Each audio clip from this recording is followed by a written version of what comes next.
শ্রী শ্রী চৈতন্য চরিতামৃত শাস্ত্রের বিখ্যাত বাণী হচ্ছে, কৃষ্ণ ভুলে যেই জীব অনাদি বহির্মুখ, অতএব মায়া তারে দেয় সংসার দুঃখ। অর্থাৎ সুধীজন, মায়া জীবকে দুঃখ দেয়। ভাগবত বললেন, সচ্চিদানন্দ সর্বমঙ্গলময় ভগবান থেকে জীবের কখনো দুঃখ আসে না। সুধীজন, অর্থাৎ আমরা ওই অনাদির আদি ভগবান সচ্চিদানন্দের অংশ, এবং সুধীজন আমাদের অর্থাৎ আমার যে আত্মা, সেই আমাদের আত্মার কোনো দুঃখ নাই। আমরাই কৃষ্ণকে ভুলে, অনাদি কাল থেকে কৃষ্ণকে ভুলে আমরাই দুঃখকে সাদরে গ্রহণ করে নিয়েছি। জয় নিতাই গৌর হরি বল। ভক্তগণ, দেবর্ষিপাদ নারদ একদিন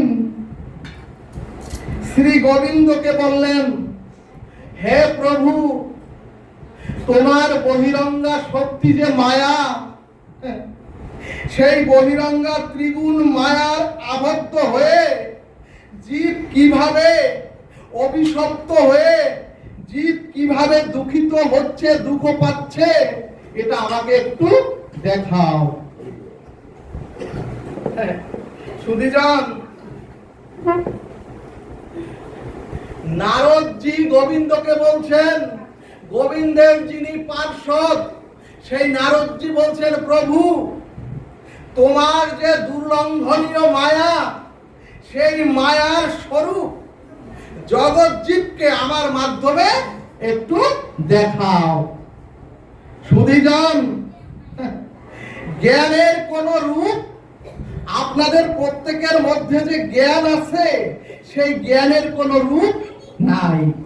জ্ঞানকে দেখানো যায় না, তবে জ্ঞানীকে দেখানো যায়। সুধীজন, অর্থাৎ জ্ঞানীর চরিত্র আর আচরণ দেখে বলা যায় এই লোকটি জ্ঞানী, আর তার কারো কারো আচরণ আর দেখলেই মনে হয় এই লোকটা অজ্ঞানী। ভাগবত বললেন, জ্ঞান হচ্ছে নিরাকার, এবং জ্ঞানকে কখনো সাকার রূপে দেখানো যায় না, তবে জ্ঞানীকে দেখেই জ্ঞানকে নিরূপণ করতে হয়। সুধীজন, ঠিক সেই রূপ গোবিন্দ দেবর্ষিপাদ নারদকে মায়া দেখার জন্য মায়া শঙ্করের কাছে পাঠালেন, মায়ার স্বরূপ দেখানোর জন্য। সুধীজন, দেবর্ষিপাদ মায়া শঙ্করের বাড়িতে গিয়ে নারদজি ডেকে বললেন, হে মায়া শঙ্কর, তুমি কি তোমার গৃহ মন্দিরে আছো? সুধীজন, যখন নারদজির ডাক শুনে মায়া শঙ্কর গৃহ মন্দির থেকে আসলেন, তখন নারদজি মায়া শঙ্করকে বললেন, হে মায়া শঙ্কর, এ মহা সংসার হচ্ছে দুঃখময়, জ্বালাময় আর যন্ত্রণাময়। কাজী হে মায়া শঙ্কর, আমি তো ব্রজের পথে চলেছি, আমি তো বৃন্দাবনের পথে চলেছি, আমার সাথে তুমি বৃন্দাবনে চলো। সুধীজন, তখন মায়া শঙ্কর বলছে, হে নারদ, আমি তোমার থেকে কম বুঝি না এবং কম জানিও না। নারদজিকে বলছে।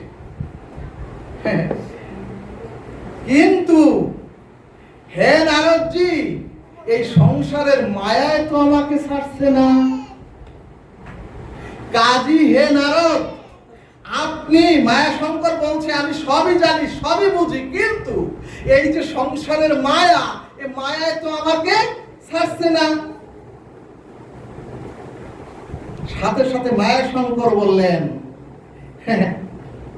সুধীজন, আমরাও এ সংসারে সকলে, প্রায় সকলে ওই একই কথা বলি।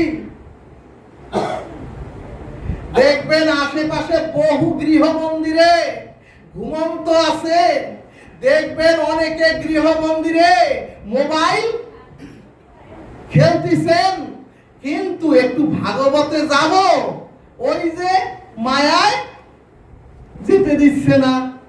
একটু হরি নামে আসবো, দেখবেন অনেকে এখান থেকে উঠে চলে গেলেন। সুধীজন, আবার অনেকে যদি কেউ নিয়ত করেন, মানস পটেও যদি কেউ নিয়ত করেন একটু বৃন্দাবনে যাব, ছেলে বলবে আমার চাকরিটা দিয়ে যাব না, মেয়ে বলবে আমার বিয়ে দিয়ে যাব না। সুধীজন, অর্থাৎ সংসার মায়ায় আমাদের ছাড়ে না। সুধীজন, একজন মহান শিষ্য তার গুরুদেবকে বলছেন, গুরুদেবের গৃহ মন্দিরে গিয়ে গুরুদেবের চরণ প্রান্তে পড়ে বলছেন, গুরুদেব, এত সাধু সঙ্গ করলাম, এত হরিনাম করলাম, এত তীর্থ গতাগতিও করলাম, কিন্তু গুরুদেব মায়ায় তো আমাকে ছাড়ে না। গুরুদেব বললেন, আগামীকাল সকালে 10টার সময় তুমি আসবে, তাহলেই তোমাকে মায়ায় ছেড়ে যাবে। সুধীজন, পরের দিন সকাল 10টায় গুরুদেব তার গৃহ মন্দিরের পাশে একটি বৃক্ষের ডাল ধরে, শক্ত করে ধরে, ঝুলে, শক্ত করে ধরে ঝুলে ঝুলে বললেন, ওরে কে কোথায় আসিস, আমাকে বৃক্ষে ধরে রেখেছে, ওরে কে কোথায় তোরা আসিস, আমাকে ছাড়িয়ে নে। সুধীজন, তখন শিষ্য চিৎকার করে বলছে, ও গুরুদেব, আপনার তো মস্তিষ্ক বিকৃতি হয়েছে। হ্যাঁ, আপনি তো নিজে ডালকে ধরে তারপর বলছেন আমাকে ডালে ধরে রেখেছে, আমাকে তোরা ছাড়িয়ে নে। সাথে সাথে গুরুদেব হাতটা ছেড়ে মাটিতে পদার্পণ করে শিষ্যকে বললেন, ওরে, তুই যে বললি এত সাধু সঙ্গ করো, সংসার মায়ায় করে ছাড়ে না, এখন দেখলি ওরে সংসার কাউকে কখনোই আটকিয়ে রাখে না, বরং তুমি তোমরা এই সংসারকে আষ্টে পৃষ্ঠে আঁকড়িয়ে মায়ার বন্ধনে ভগবত ভজনে রত হচ্ছ না। বলো না গো রাধে রাধে। ভাগবত বললেন, ওরে কানের পাশে চুল পেকেছে, অর্থাৎ তোমাদের নোটিশ এসেছে। ভাগবত বললেন, এখনই সতর্ক হও। ভক্তগণ, এর মধ্যে মায়া শঙ্করের স্ত্রী বাহির থেকে, ঘর মন্দির থেকে দৌড়ে এসে নারদজিকে ধমকাচ্ছেন আর বলছেন, ওকে আমার কাছে ছেড়ে দিন, ওর অনেক কাজ আছে। এরপর নারদজি সারাদিন তো হরি হরি বলে। ওই ভদ্র মহিলা নারদজিকে বললেন, তোমার মতো যদি হরি হরি করি তাইলে তো পেটের ভাত জুটবে না, আমার সংসার চলবে না। দেখুন সুধীজন, মায়ার কি খেলা। তখন মায়াশঙ্কর দেবর্ষি পাদকে বললেন, সাধু বাবা, আর কয়টা দিন অপেক্ষা করেন, ছেলেটা বড় হয়েছে, ছেলেটার একটা চাকরি দেই, আর আমার যে কন্যা বড় তার একটি বিয়ে দেই, তারপর আপনি আসবেন, তখন আপনার সাথে আমি বৃন্দাবনে যাব। সুধীজন, আমরাও কিন্তু ওই একই রকম মায়ার মোহে পড়ে আমরাও একই রকম কথা বলি। ভক্তগণ, দেবর্ষিপাদ ওখান থেকে চলে গিয়ে আবার ঠিক 5 বছর পরে এসে বললেন, ও মায়া শঙ্কর, গৃহ মন্দিরে আসো। ও মায়া শঙ্কর, একটু বাহিরে আসো। সুধীজন, গৃহ মন্দির থেকে বের হলেন একটি ছেলে। ছেলেটি বের হয়ে প্রণতি জানিয়ে নারদজিকে বললেন, আমার পিতা মায়া শঙ্কর সে তো বহুদিন আগে গত হয়েছেন। সুধীজন, তখন দেবর্ষিপাদ নারদ তার লোকত্রিয় প্রজ্ঞার দ্বারা, নারদজি তার লোকত্রিয় প্রজ্ঞার দ্বারা সাথে সাথে ধ্যানে দেখলেন সেই মায়া শঙ্কর। সুধীজন, কথাটাই কষ্ট পাবেন না, সংস্কারেণ দ্বিজ উচ্চতে। সুধীজন, আমরা চতুর্বর্গ হয়ে আসি, সংস্কারের মাধ্যমে আমরা দ্বিজ উচ্চতে। ভাগবত বললেন, নারদজি তার প্রজ্ঞার দ্বারা ধ্যানে দেখলেন ওই মায়া শঙ্কর এক শূদ্রের গৃহে তার মহিষ পালন করেন, আর দিনান্তে ওই মাঠে বসি অন্ন পান। ভক্তগণ, আমি আপনাদের কোন গল্প শোনাতে আজকে এই ব্যাস আসনে বসিনি। ওই ভাগবত শাস্ত্রের সেই মায়া শঙ্কর হচ্ছি আমরা, এক একটি এই সংসারের জীব। ভাগবত বললেন, ওগো তোমরা বিচার বিবেক পেয়ে, ভাগবত বললেন, ওগো তোমরা এই সাধু সঙ্গ আর বৈষ্ণব পেয়ে, ও ভাগবত বললেন, ওগো তোমরা কলিযুগের এই মহামন্ত্র তারক ব্রহ্ম হরিনাম পেয়ে, তারপরও যদি তোমরা ভগবত ভজনে না আসতে পারো,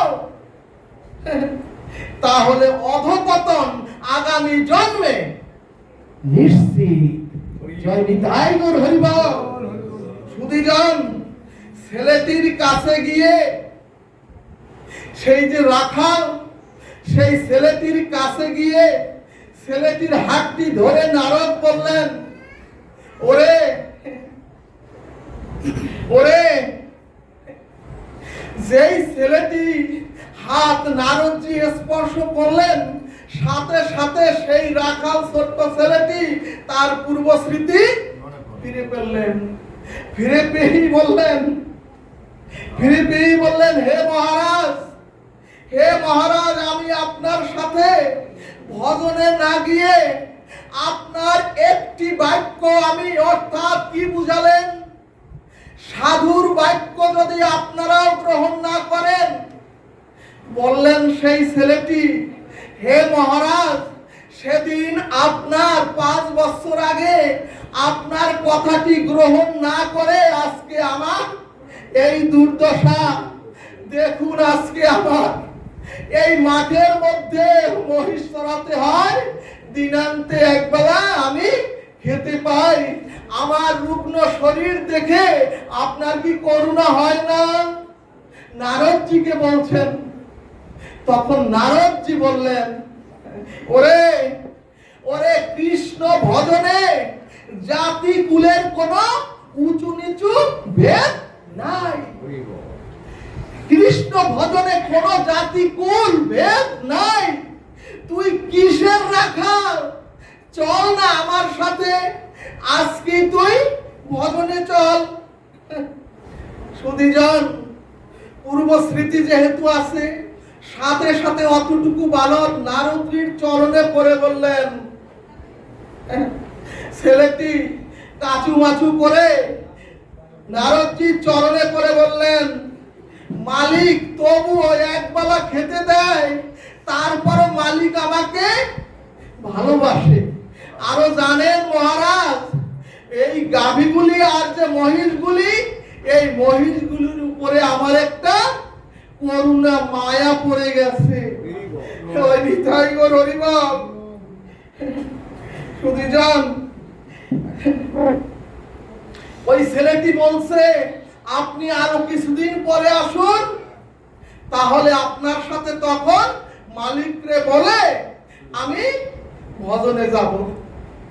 সুধীজন, নারদজি ভাগবতের বহিরঙ্গা শক্তি, মায়ার কি দুর্লঙ্ঘনীয় ক্ষমতা, সেটি জগৎ জীবকে নারদজি দেখাচ্ছেন। আর নারদজি বলছেন, হে প্রভু, হে অনাদির আদি গোবিন্দ, তোমার মায়ার বহিরঙ্গার শক্তি কিঞ্চিত আমি বুঝতে পেরেছি। সুধীজন, এর কয়েক বছর পরে এসে নারদজি শুনলেন ওই রাখাল ওই মাঠে বসে সর্পাঘাতে মৃত্যুবরণ করেছেন। তখন নারদজি ভাবলেন, মৃত্যু তো হবেই, আমাদের যেহেতু জন্ম হয়েছে মৃত্যু হবে, কিন্তু গতিটা কি হলো আমাদেরও প্রত্যেকের ভাবতে হবে। মরব তো, মৃত্যু তো হবেই, কিন্তু মাগো গতি কি হবে? সুধীজন, নারদজি ধ্যানের দ্বারা দেখলেন সেই মায়া শঙ্করের আত্মাটা একটি কুকুর হয়ে জন্ম নিয়েছে একজন ভদ্রলোকের গৃহে। জয় নিতাই গৌর হরিবল, রাধে রাধে। এখানে ঘুম আসলে বাবা ভক্তগণ, এটা মায়া শঙ্করের কোন কল্প কাহিনী নয়, এটা আমাদের জীবনের ইতিকথা। ভাগবত গল্প দিয়ে আমাদেরকে বুঝাচ্ছেন জীবকে ভগবত ভজনের জন্য। ভাগবত বললেন, ন ভজন্তি অধপতস্থি। ওগো, সুস্থ দেহ পেয়ে, আমরা তো প্রত্যেকেই সুস্থ, সুস্থ দেহ পেয়ে, ভালো পরিবার পেয়ে, পূর্ব জন্মের ভাগ্যে বর্তমানে আপনারা প্রত্যেকেই তো খেয়ে পরে ভালো আছেন। কিন্তু সুধীজন, ভগবত ভজনাদি না করলে, ভগবত ভজনাদি না করলে, এখনো যদি না বুঝতে পারেন এই বয়সে এসে, ভগবত ভজনাদি না করলে অবশ্যই অধপতন আমাদের নিশ্চিত। ভক্তগণ, কুকুরটির গায়ে হাত দিয়ে শক্তি সঞ্চার করে নারদজি বললেন, কিরে এখন কি করে গোবিন্দের ভজন করবি? সুধীজন, আপনারা তো জানেন, আপনারা তো বিজ্ঞ শাস্ত্রজ্ঞ, একমাত্র মনুষ্য দেহ বিনে কোন জীবজন্তু কৃষ্ণ নামও বলতে পারবে না, হা গোবিন্দ বলতে পারবে না, হা কৃষ্ণ বলতে পারবে না। কিন্তু ভাগবত সিদ্ধান্ত দিয়ে নারদজিকে দিয়ে জগৎ জীবকে দেখালেন, ওগো, যদি বৈষ্ণবের দুয়ারে কুকুর হয়েও আমরা, বা একজন কুকুরও যদি বৈষ্ণবের দুয়ারে ওই বৈষ্ণবের ভগবত প্রসাদ গ্রহণ করতে পারে, তাইলে ওই কুকুরটিও চির মুক্তি পায়। জয় নিতাই গৌর হরিবল, হরি হরি বলমান। কিন্তু সুধীজন, নারদজির শক্তির দ্বারা ওই কুকুরটি পূর্বজন্মের স্মৃতি পেয়ে বলছেন, দেখুন সাধু, ও সাধু কুকুর জন্মে বলছে, হে সাধু, আমি কুকুরের ধর্ম তো ত্যাগ করতে পারবো না, কারণ কুকুরের ধর্ম আমি ত্যাগ করতে পারবো না, অর্থাৎ আমি প্রভুর সাথে বেঈমানি করতে পারবো না। নারদ তখন ভাবলেন, হে প্রভু দয়াময়, কি শক্তি তোমার মায়া।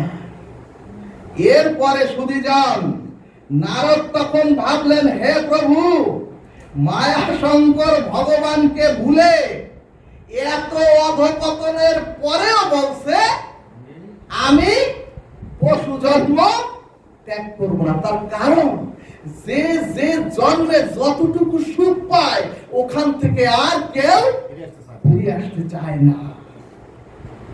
সুধীজন তখন মালিককে ত্যাগ করতে পারবো না। ভক্তগণ এর কিছুকাল পরে গিয়ে শুনলেন ওই কুকুরটি একটি অজানা রোগে মৃত্যুবরণ করেছেন।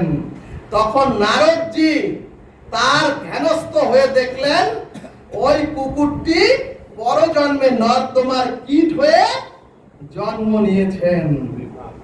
সুধীজন দেখেন ভাগবত কিভাবে ক্রম সাজিয়ে কোথায় নিয়ে যাচ্ছেন ভগবত ভজন না করলে।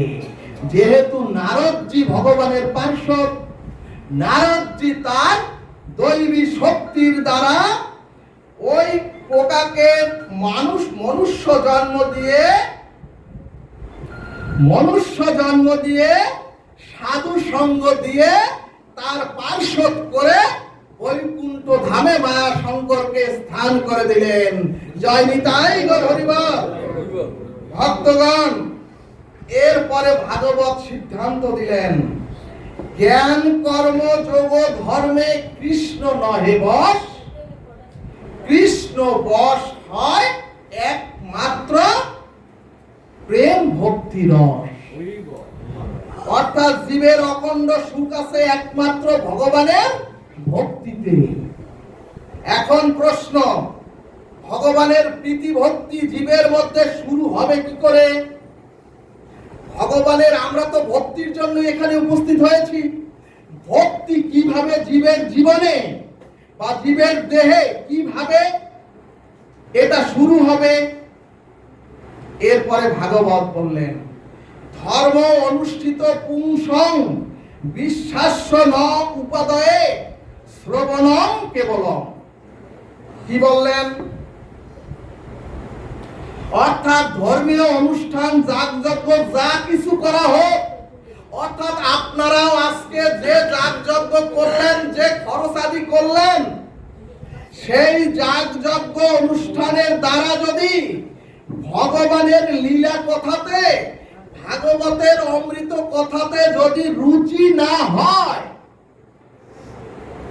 তাহলে ভক্তির জগতে প্রবেশের অধিকারী আপনার মধ্যে জন্মাবে না। অর্থাৎ সুধীজন, যতদিন আপনার হরি কথাতে অথবা ভগবত কথাতে রুচি না জন্মাবে, ভগবানের কথাতে যতদিন আপনার ক্ষুধা তৃষ্ণা অনুরাগ উৎকণ্ঠা সৃষ্টি না হবে, ততদিন আপনার ভক্তির জগতের অধিকারী জন্মাবে না। জয় নিতাই গৌর হরি বল। এরপরে ভাগবত বললেন, এই ভক্তি আবার 4 প্রকার। প্রথম ভক্ত হলো সাধক ভক্ত, দ্বিতীয় ভক্ত হলো প্রাজ্ঞ ভক্ত, তৃতীয় ভক্ত হলো অজ্ঞ ভক্ত, আর চতুর্থ ভক্ত হলো গ্রাম্য ভক্ত। সুধীজন, যাদের চিত্ত সদ্গুরুর চরণ আশ্রয় পূর্বক, যাদের চিত্ত ভগবত ভজন ক্রিয়ার দ্বারা সমস্ত অনর্থ নিবৃত্তি ঘটিয়ে যারা ভগবত রসে সিক্ত হতে পেরেছেন, তারাই হচ্ছেন সাধক ভক্ত। দ্বিতীয় হলো প্রাজ্ঞ ভক্ত।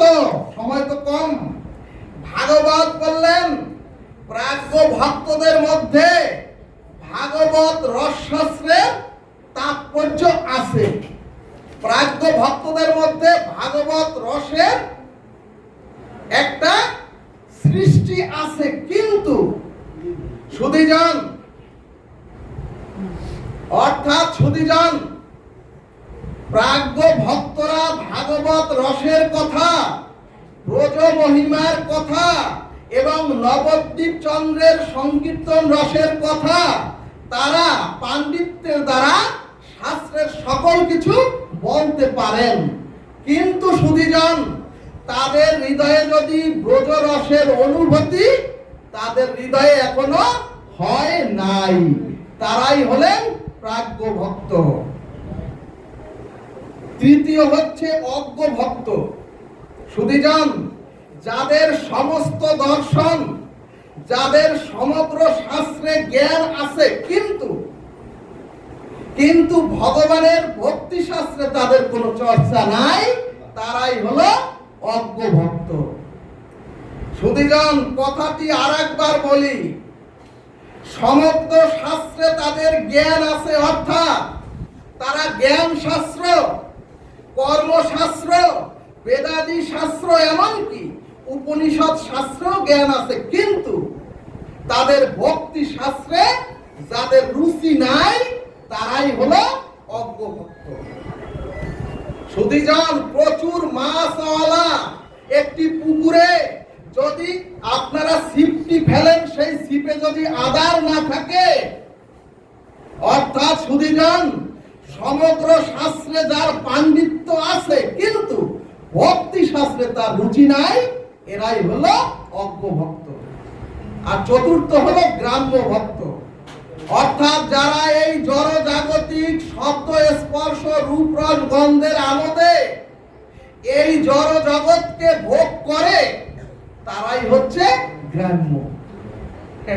অর্থাৎ ভক্তগণ, যারা আহার নিদ্রা ভয় মন্থুর আর পশুবৃত্তির দ্বারা আক্রান্ত হয়ে, যাদের মধ্যে ব্রহ্ম জিজ্ঞাসা নাই, যাদের মধ্যে ভগবত ভক্তির কোনো জিজ্ঞাসা নাই, তারাই হচ্ছে গ্রাম্য। এই কারণেই ভাগবত সিদ্ধান্তে বললেন, যারা আমরা কৃষ্ণ তত্ত্ববেত্তা বৈষ্ণব সদ্গুরুর চরণাশ্রয় পূর্বক সাধু সঙ্গে বৈষ্ণবের চরণ ধুলির কৃপায় ভগবানের ভজন ক্রিয়ার দ্বারা অনন্ত জন্মের পাপাদি অনর্থগুলি আমরা যারা হৃদয় থেকে সরিয়ে ফেলেছেন বা সরিয়ে ফেলতে পেরেছেন, তারাই একমাত্র এ চরাচরে ভগবত ভক্তির অধিকারী। জয় নিতাই গৌর হরিবল। এরপর চৈতন্য ভাগবত বললেন, যাদের হৃদয়ে অনুভূতি জেগেছে, যাদের হৃদয়ে অনুভূতি জেগেছে ভগবানের ভক্তি ছাড়া জীবনে আমার আর কোনো কল্যাণ মঙ্গল দ্বিতীয় নাই,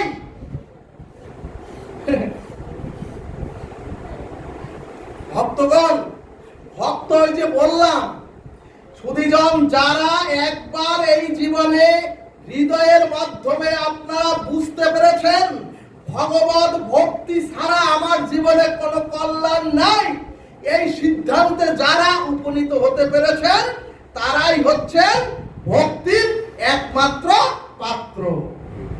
এরপরে ভাগবত প্রহ্লাদ মহারাজের মাধ্যমে সিদ্ধান্ত জানালেন, ভগবানের জন্য অসীম চির তৃপ্ত অতি সুতীব্র একটি বাসনার নাম হলো ভক্তি।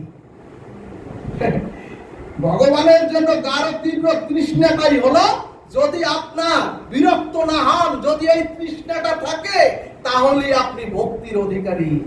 সুধীজন, ভক্তি মানে কোনো পাহাড় সমান শাস্ত্র পড়তে হবে তা নয়, ভক্তি মানে ভাগবত শাস্ত্র এভাবে পাঠ করতে হবে তা নয়, ইঞ্জিনিয়ার ব্যারিস্টার ডাক্তার হতে হবে তা নয়, এমনকি ভক্তি মানে 1 লক্ষ শ্লোক মুখস্থ রাখতে হবে তাও নয়, ভক্তি মানে বিরাট ধনী হতে হবে তাও নয়, ভক্তি মানে ভগবানের জন্য চির অসীম চির অতৃপ্ত একটি বাসনা বা অতৃপ্ত একটি কামনা হৃদয়ে জাগৃত হওয়ার নামই হলো ভক্তি।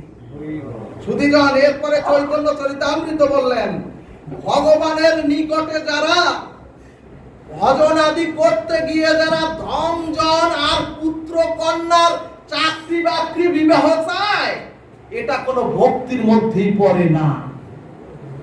এরপরে চৈতন্য ভাগবত বললেন, ওগো যতই লাফালাফি করেন, যতই দাপাদাপি করেন, আর হরি নামে যতই ক্রন্দন করেন, আর যতই আমি আপনাদের কাছে এই ভাব ভঙ্গিমা দেখাই, যদি রাধা মাধবকে সম্মুখে রেখে আমাদের চাওয়া পাওয়ার সসুখ বাসনা এবং যদি ইহকাল পরকালের শান্তি আর যদি মান সম্মানের অর্থ চেয়ে বসি, তাহলে ভাগবত বললেন তাহলে ভগবানকে ওগুলি আদায় করবার একটি যন্ত্রে পরিণত করলাম আমরা। ভাগবত বললেন তাহলে তোমরা ভগবানকে ভালোবাসো না, বরং ওইগুলি পাওয়ার জন্যই ভগবানকে তোমরা সম্মুখে রেখে কান্নাকাটি করো, এবং এটা ভক্তি নয়। এজন্যই শিক্ষা অষ্টকের ষষ্ঠ শ্লোকে ভক্তির মন্ত্র বললেন মহাপ্রভু, ন ধনং ন জনং সুন্দরী কবিতাং জগতি সংকাময়ে জন্ম জন্মনি জন্মনীশ্বরে অহেতুকি ভগবত ভক্তি। অর্থাৎ হে দয়াময়, হে করুণাময়, হে পতিত পাবন, হে দীনবন্ধু, আমরা কেউ আজকে ধন মান যশ খ্যাতি অর্থ বিত্ত চাই না। হে জন্ম জন্মনীশ্বরের প্রভু, তোমার চরণে যেন আমাদের অহেতুকি ভক্তি হয়। বল মন